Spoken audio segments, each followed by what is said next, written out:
بەڵە بەڕێزان بە میوانداری بەڕێز عەزیز ڕەوف نووسەر و چاودێری سیاسی گفتوگۆ لەسەر دۆخی ڕۆژاوای کوردستان و ئایندەی کورد لە سووریا دەکەین. کاک عەزیز سپاس بۆ ئامادەبوونت. ئەمەوێت سەرنجی بەڕێزتان بزانم لەسەر گۆڕانکاریەکان بە شێوەیەکی گشتی لە ڕۆژهەڵاتی کوردستان ببورە لە ڕۆژئاوای کوردستان.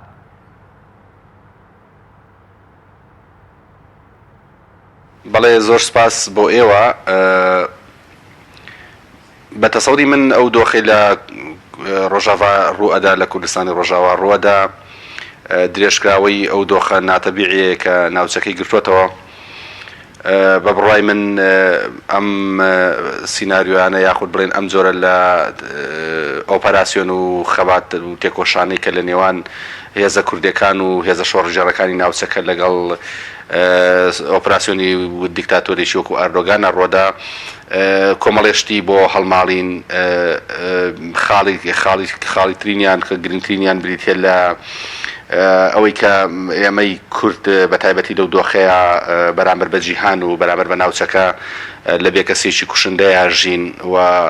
ئەو ڕێکەوتن و ئەو ئاگربەستەی کە لە نێوان ئەمریکیەکان و تورکەکانە ڕوویدا ئەوە نەیتر سەلماندی کە ئێمە لە دۆخێکی ئیزگار بێکەس و کورد لە دۆخێکی بێکەسی خۆیاژی و لە قۆناغێکاژی کە ئەوەی کە دەمانوت کورد تەنها چیاکانی هەیە، کورد تەنها خاوەنی چیاکانە بەڕاستی لە ئێستاە ئەمە ڕاستە و هەموو دەوڵەتانی ناوچەکە پشتیان کردە ئەو دۆخە لە بەرگریکردن یاخود لانی کەم سنووردانان بۆ دیکتاتۆریە لە ناوچەکەدا. بۆیە بەڕاستی ئەوەی کە لە ناوچەکەی ڕوویدا بە هەر شێوەیەک وەری بگرن قەتڵ عامە وەجینەوە سایدا وەسڕینەوەی گەلێکە لەو ناوچەیە کە بەداخەوە دەبوو دنیا هزل هێزەکانی دنیا و ئەمریکا لەسەری وە جواب هاتبان، بەڵام بەداخەکەەوە دۆخەکە گەیشتەوە دۆخی ئێستا. کاک عەزیز ئەمەیە بزانم بۆچی کورد بە شێوەیەکی گشتی کورد ئەزمونێکی تاڵی لەگەڵ وڵاتانی هێزە هەیە، بۆچی ئەم مێژووە ناکرێتە وانەیەک بۆ ئەوەی هیچی تر لەسەر دەستی وڵاتانی زلهێز بەم شێوەیە نەفرۆشرێتەوە بە وڵاتێکی تر؟ بۆچی هەمیشە ئەم مێژووە لە خەباتی ڕزگاری خوازی کووردا دووبارە ئەبێتەوە پەندی لێوەرناگیرێ؟ هۆکارەکەی چییە؟ وڵی هاوڕێمە ئەو پرسیارێکی ئیزگار حەساس و گرنگە.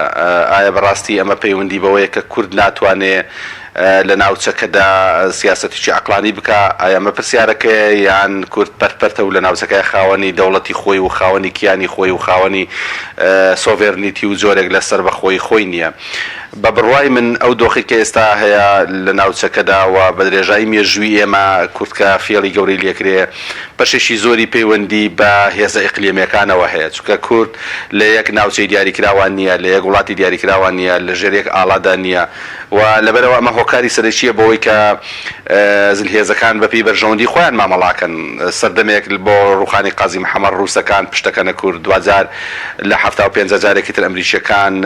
پشتەکەنە قەزیەی کوردی و لە ئێستاشا ئەو دۆخی کە لە ڕۆژاوای بینین ئەماشیەوە ئەمریکا لە سەردەستی سەرکردەیەکی نائاسایی و سەرکردەیە کە پشت بە تویتەکانی خۆیە بەستێ و ئەو هەموو ئازار و ئەو هەموو قوربانیە لە ڕۆژاوا نابینێ. ڕەنگە هۆکاری سەرەکی پەیوەندی بە بەرژەوەندیەوە بێ. زانی ئێمە لە دۆخێکی تاڵدا سەردەمی ئێمە لە دۆخێکی تاڵداژین، سەردەمێکی تاریکاژین بەوەی کە هەموو شتەکان بوون بە مادا بوون بە بەرژەوەندی. ڕەنگە ئەمریکا و زلهێزانی دنیاش دەوڵەتێکی وەکو تورکیا لە خۆیان عاجز نەکەن، ڕەنگە پێشتریش دەوڵەتێکی گەورەی وەکو عێراق و سەدامیان لە خۆیان عاجز نەکردبایە. وە لە ئێستا بەتەسەورەکەم پەیوەندی بەو بەرژەوەندیەوە هەیە کە لە بینی ئەم هێزە سیاسیانە و ئەم دەوڵەتانەیە هەیە کە لە ناوچەکەیە هەیە و کوردیش بە حکمی ئەوەی کە لە ناوچە دیاریکراوەکانە کەمینەیە، لە سووریا کەمینەیە، بە هەمان شێوە لە عێراقا کەمینەیە. بۆیە لە دانووساندا لە گفتوگۆدا لە هەر دۆخێکی ئاگربەسدا کورد دەیدۆڕێنێ. بەشێکی ڕەنگە ئەمەژەوە بێ ئەوە بێ کە کورد لە شەڕە ئازایە، ڕەنگە لە گفتوگۆیە، لە لۆبیکردنە، لە پەیوەندی بە دەوڵەتانەوە، لە جوڵاندنی شەقامەکانی خۆی و لە خەبات و تێکۆشان و لە جۆرێ لە لۆبیکردن و دانیشتن لەگەڵ هێزە سیاسی و لەگەڵ هێزە ئیقلیمیەکانە ڕەنگە هونەری دانووسانی کەم بێ. نازانم بڵێم چۆن بە پێوەرێ وەریگرین کە ئەبینین کە هەموو ئەو دانووسانەی کاکرێت لە بەرژەوەندی کوردەکاندا نییە. زۆر باشە. ئەمەوێ بزانم ڕێککەوتنی ئەمریکا و تورکیا بۆ دروستکردنی ناوچەی ئارام بەکوێ دەکات کێ سەرپەرشتی ئەو ناوچە ئارامە دەکات لە داهاتوودا لە دوای ئۆپراسیۆنەکەی تورکیا؟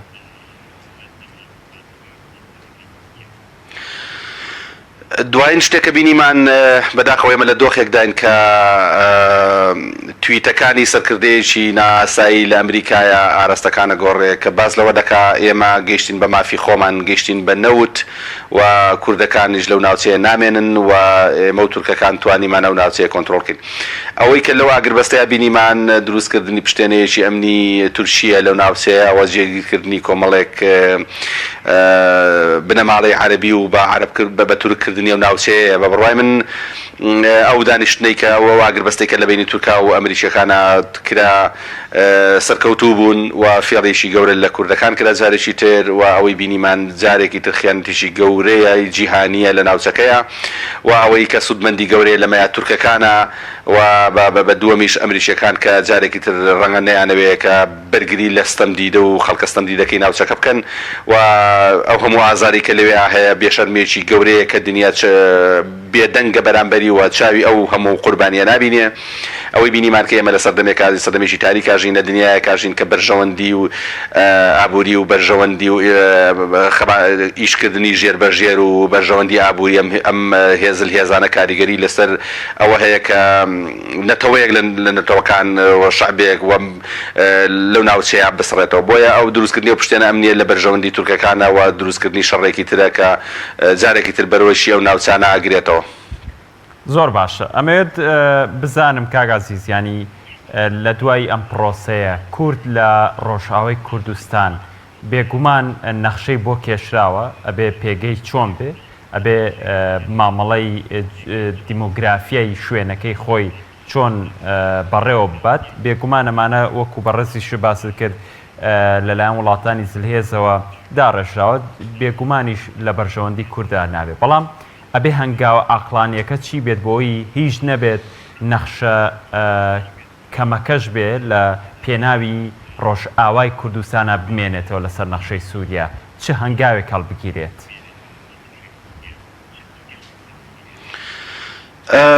جارێ بەر لە هەر شتێک پێم وایە بە تەسەوری من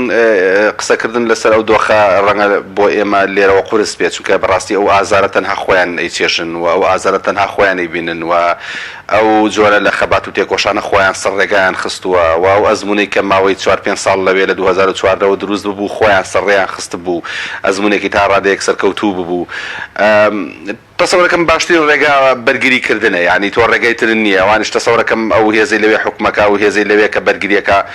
سوورە لەسەرەوەی بەرگری بکەوە تەسلیمی ئەو ئیرادەیە نابێ و ئەوەندەی ئێمە ببینن قوربانی گەورەیان داوە و خاڵێکی تر گرنگەوەیە لە ئاستی لۆبی و لە ئاستی جیهانە جۆڕی گەورەتر دروستکەن. بیریشمان نەچێ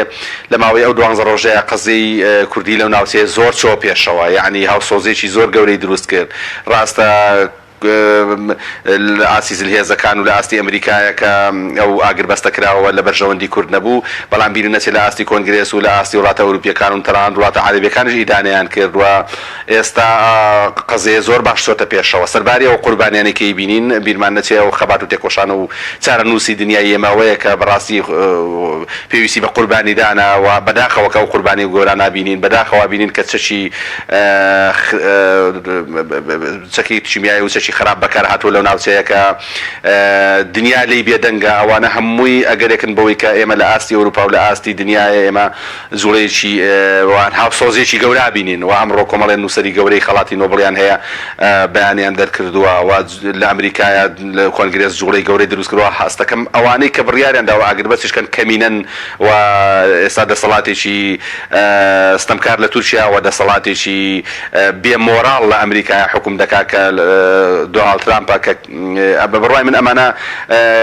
تاکە ڕێگایەک بۆ ئەو کوردەکان لەوێت چییە هاوسۆزی ئێمێ بۆ ئەوان و کۆمەکی ئێمێ بۆ ئەوان و دەنگ هەڵبڕینی ئێمێ بۆ ئەوان و لە خۆشیان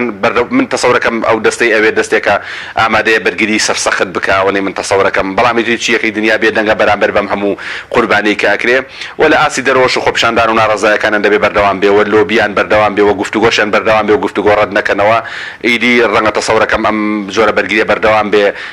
ئەبێ چارەسەرێ بۆ ئەم دۆخە بدۆزنەوە چونکە بەڕاستی من 12 ڕۆژە دنیایان لە خەو هەستاندووە یانی ئەم شەڕفانانە جوڵەی زۆر گەوریان کردووە ئیدی چارەنووسی کورد ئاوایە بەڵام 2000 ئەوەش بینین کە وتم ئەبێ بە شێوازێکی عەقلانی سیاست بکەن و گفتوگۆش بکەن و لە ئاستی لۆبینی و دەوڵەتیشا زۆرەی زیاتر دروستکەن بەڕاستی زۆر باش ئەو لە سەرەتای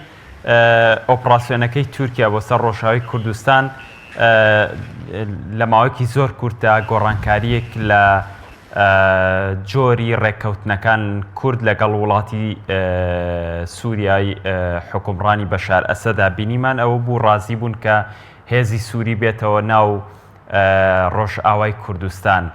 ئەمە چۆن خوێندنەوەی بۆ ئەکرێت هەنگاوێکی ئەقلانی و باش بوو یاخود نەخێر هەنگاوێکی ناچاری بوو و لە داهاتووشدا کاردانەوەی ئەم هێزە لەسەر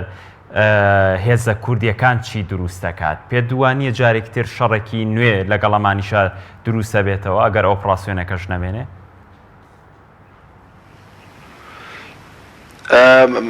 بەڵێ بگومان ئێمە ئەومان بینی کە ڕێکەوتنێکیان کرد لەگەڵ دەوڵەتی سووریا کە ڕێکەوتنێکی ناچاری بوو یەکێ لە فەرماندەکانیان کە بە ناوی مەزلوم کوبانێ لە نامەیەکدا کە نامەیەکی زۆر حەزینە نووسێ کە ئێمە لە بینی دانیشتن و لە بینی شەڕکردن و لە بینی خەڵکەکەی خۆمان خەڵکی خۆمان هەڵدەبژێرین و باسی ئەوە دەکات کە ئێمە